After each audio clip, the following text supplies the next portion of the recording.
দাঁড়িয়ে থাকা করিমনের ট্রাকের ধাক্কায় ৩ শ্রমিক নিহত, আহত ৫।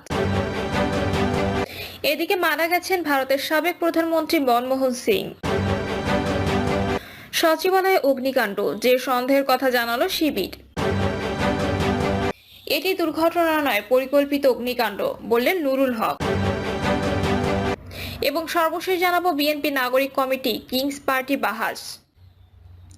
শুনছিলেন সংবাদ শিরোনাম, এবারে বিস্তারিত। পাবনায় দাঁড়িয়ে থাকা করিমনের ট্রাকের ধাক্কায় ৩ শ্রমিক নিহত, আহত ৫। পেঁয়াজ রোপণ করতে যাওয়ার সময় পাবনায় সাথিয়ার দাঁড়িয়ে থাকা করিমনের ট্রাকের ধাক্কায় ৩ কৃষি শ্রমিক নিহত হয়েছেন। এই ঘটনায় আরো ৫ জন আহত হয়েছেন। পুলিশ স্থানীয় সূত্রে জানা গেছে, শ্রমিক সংকট কাটাতে প্রতিদিন ভোরে সাথিয়ায় প্রত্যন্ত অঞ্চলের কৃষকরা অন্য এলাকায় বেশি দামের আশায় পেঁয়াজ রোপণের কাজে যান। প্রতিদিনের মতো আজ ভোরে কয়েকজন শ্রমিক করিমনযোগে পেঁয়াজ রোপণের কাজে যাচ্ছিলেন।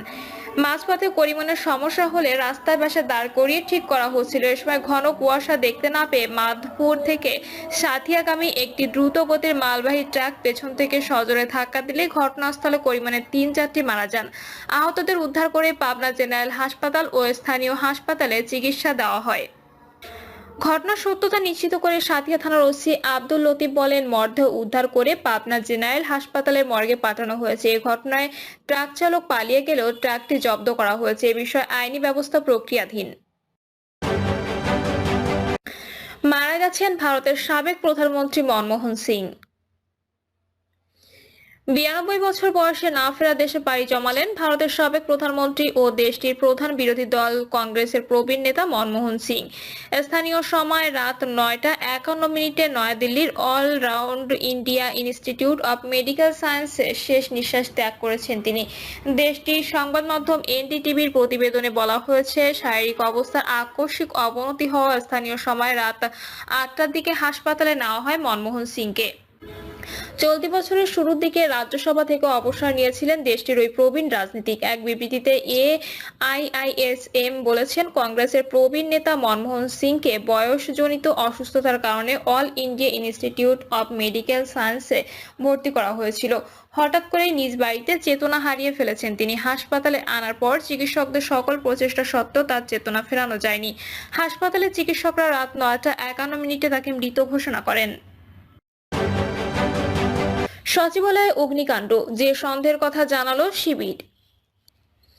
প্রশাসনের প্রাণকেন্দ্র বাংলাদেশ সচিবালয়ের ৭ নম্বর ভবনে অগ্নিকাণ্ডের ঘটনা স্বাভাবিক নয়, বরং একটি পরিকল্পিত ষড়যন্ত্র হতে পারে বলে সন্দেহ প্রকাশ করেছে বাংলাদেশ ইসলামী ছাত্র শিবির। বিবৃতিতে বলা হয়েছে, দেশের প্রধান সরকারি দপ্তরগুলোর সমন্বয় স্থল সচিবালয়ে অগ্নিকাণ্ডের ঘটনা অত্যন্ত অস্বাভাবিক। সচিবালয় দেশের সবচেয়ে গুরুত্বপূর্ণ সরকারি প্রতিষ্ঠান হওয়ায় এটি সাধারণত সর্বোচ্চ নিরাপত্তার মধ্যে থাকার কথা। নেতৃবৃন্দ আরো বলেন, দেশে গত ৫ই আগস্টের ছাত্র জনতার গণ অভ্যুত্থানে ১৬ বছরের স্বৈরাচারী শাসন ব্যবস্থা পতিত হওয়ার পর থেকে পতিত শাসক গোষ্ঠী ও তাদের সহযোগীদের বিরুদ্ধে দুর্নীতির তদন্ত শুরু হয়েছে। হাজার হাজার নিরীহ মানুষকে হত্যা ও দেশের বাইরে বিপুল পরিমাণে অর্থ পাচারের ঘটনা প্রকাশ এসেছে। এখন এই দুর্নীতির দায়ী ব্যক্তিদের বিরুদ্ধে কঠোর ব্যবস্থা গ্রহণ প্রক্রিয়া শুরু হতে না হতেই সচিবালয়ের মতো একটি গুরুত্বপূর্ণ স্থানে অগ্নিকাণ্ডের ঘটনা কেন ঘটলো, নাকি এর পেছনে অন্য কোনো উদ্দেশ্য রয়েছে, নাকি এটি স্বাভাবিক কোনো ঘটনা, তা খতিয়ে দেখা জরুরি। বিবৃতিতে নেতৃবৃন্দ বলেন, আমরা সরকারের কাছে আহ্বান জানাচ্ছি যাতে দ্রুততম সময়ে একটি সুষ্ঠু তদন্ত কমিটি গঠন করে অগ্নিকাণ্ডের প্রকৃত কারণ উদ্ঘাটন করা হয়। যদি এটি কোনো পরিকল্পিত ঘটনা হয়, তবে দায়ীদের বিরুদ্ধে অতি দ্রুত কঠোর আইনি ব্যবস্থা গ্রহণ করা জরুরি। এই ঘটনায় সরকারের সংশ্লিষ্ট দপ্তরের উদাসীনতা ও অসতর্কতা বা সংশ্লিষ্টতা আছে কি না তা খতিয়ে দেখা দরকার। এটি দুর্ঘটনা নয়, পরিকল্পিত অগ্নিকাণ্ড, বললেন নুরুল হক। গণ অধিকার পরিষদের সভাপতি নুরুল হক নূর বলেছেন, সচিবালয়ের ৭ নম্বর ভবনে আগুন দুর্ঘটনা নয়, পরিকল্পিত অগ্নিকাণ্ড। এলজিআরডি এবং ডাক ও টেলি যোগাযোগ উপদেষ্টার কক্ষে গত সরকারের দুর্নীতির অনেক আলামত সংরক্ষিত ছিল। এ ঘটনা থেকে সরকার শিক্ষা নিতে পারে। তিনি বলেন, এখনই সময় সরকারি নথিপত্র ডিজিটালাইজড করার এবং মানধাতা আমলের যন্ত্রপাতি থেকে বেরিয়ে ফায়ার সার্ভিসে আধুনিক সরঞ্জাম সংযুক্ত করার। এ সময় তিনি আগের মতো সময় ক্ষেপণ না করে দ্রুত ও সুষ্ঠু তদন্ত প্রতিবেদনে জমা দেওয়ার তাগিদ দেন। বিএনপি নাগরিক কমিটি কিংস পার্টি বাহাস। কিংস পার্টিকে বিএনপি নাকি জাতীয় নাগরিক কমিটি, এই বাহাসে জড়িয়ে পড়েছেন উভয় সংগঠনের নেতারা। বিএনপি নেতাদের অভিযোগ, রাষ্ট্রীয় মদতে নাগরিক কমিটি রাজনৈতিক দলের রূপ পেতে যাচ্ছে। ছাত্র নেতারা এ ভাষ্য নাকচ করে বিএনপিকে উল্টো সফল কিংস পার্টি বলেছেন। রাষ্ট্র ক্ষমতা ব্যবহারে গঠিত দলকে রাজনীতিতে কিংস পার্টি বলা হয়। ক্ষমতাচ্যুত আওয়ামী লীগের সমর্থনে বিগত নির্বাচনের আগে বিএনএম এবং তৃণমূল বিএনপি তৈরি হয়। এই দুই দলে বিএনপি নেতাদের ভাগিয়ে নিতে সরকারি গোয়েন্দা সংস্থার চাপ ও প্রলোভন ছিল। এর আগে তৈরি হয়েছিল বিএনএফ। সেনা সমর্থিত ১/১১ সরকারের সময় পিটিপি অর্থাৎ প্রগতিশীল গণতান্ত্রিক পার্টি গঠনের প্রকাশ্য প্রচেষ্টা ছিল। এতে বিএনপি ও আওয়ামী লীগ নেতাদের ভাগিয়ে আনার চেষ্টা হয়। ক্ষমতায় থেকে তৎকালীন রাষ্ট্রপতি হুসেইন মোহাম্মদ এরশাদ 1986 সালে গঠন করে জাতীয় পার্টি। এতে আব্দুল মতিনের নেতৃত্ব বিএনপির একাংশ এবং মিজান চৌধুরীর নেতৃত্বে আওয়ামী লীগের একাংশ এতে যোগ দেয়। ভাগিয়ে আনা হয় অন্যান্য দলের নেতাদেরও। 75-এ পট পরিবর্তন, ক্ষমতায় আসেন জিয়াউর রহমান।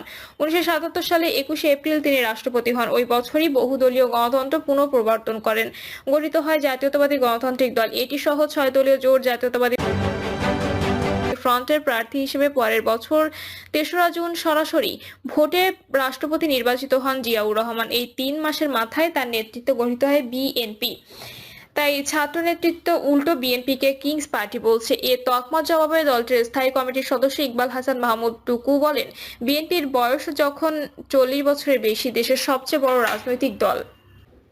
সম্প্রতি নাগরিক কমিটির আহ্বায়ক মোহাম্মদ নাসির উদ্দিন পাটোয়ারি বিএনপিকে কিংস পার্টি বলে আখ্যা দেন। বিএনপি নেতাকর্মীরা এর সমালোচনা করেছেন। এ বিষয়ে কমিটির মুখপাত্র সামান্তা শারমিন বলেন, বাংলাদেশের সবচেয়ে সফল কিংস পার্টি হলো বিএনপি। সবচেয়ে নিপীড়িত দলেরও একটি বিএনপি। তাদের এই দুটি দিকই আমরা দেখি। তবে বিএনপির জ্যেষ্ঠ যুগ্ম মহাসচিব রুহুল কবির রিজভী খোলাখুলি অভিযোগ করেছেন, নতুন দল গঠনের রাষ্ট্রীয় গোয়েন্দা সংস্থা প্রচেষ্টা চালাচ্ছে। নাগরিক কমিটির নাম না নিয়ে তিনি গতকাল রাজধানীতে এক অনুষ্ঠানে বলেছেন, কারা নির্বাচিত হবে রাষ্ট্রীয় গোয়েন্দা সংস্থাগুলো যদি তা নির্ধারণ করে দেয়, তাহলে এই আত্মত্যাগের কি দাম হয়। রুহুল কবির রিজভী বলেন, বিএনপিকে ভাঙার জন্য অন্তর্বর্তী সরকারের ভেতরে ক্ষীণ প্রচেষ্টা কাজ করছে কিনা তা নিয়ে জনগণের ভেতরে সন্দেহ দেখা দিয়েছে।